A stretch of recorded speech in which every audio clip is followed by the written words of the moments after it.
નમસ્તે દર્શક મિત્રો, આયુર્વેદની આજે આપણે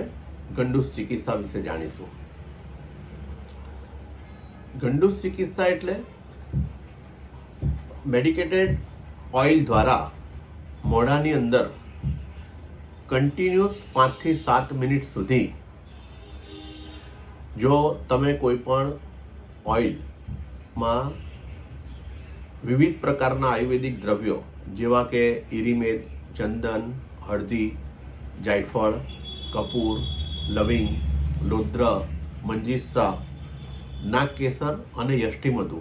જો તમે આ બધી વસ્તુઓ પ્રમાણમાં લઈ અને અમુક મિનિટ સુધી એને ઉકાળો અને પછી એ જે દ્રવ્ય બને એનું મોઢામાં કન્ટિન્યુઅસ 10 થી 15 મિનિટ સુધી જો કોગળા કરો છો તો દાંતને લગતા રોગો, મસૂડોને લગતા રોગો,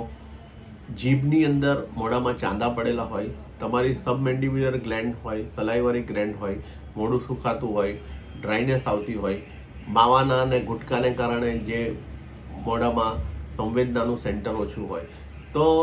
આવા કેસમાં લાંબા ગાળાથી યોગ્ય હોમિયોપેથિક આયુર્વેદિક દવાઓની સાથે અને યોગ્ય આહાર વિહાર અને પરેજી સાથે જો કરવામાં આવે તો એમાં ચોક્કસ પરિણામ મળે છે અને આ ક્રિયા તમે ઘરે પણ સામાન્ય તલના તેલથી પણ કરી શકો અને ઘણા બધા અક્ષર રિઝલ્ટ અમે મેળવેલા છે. ધન્યવાદ.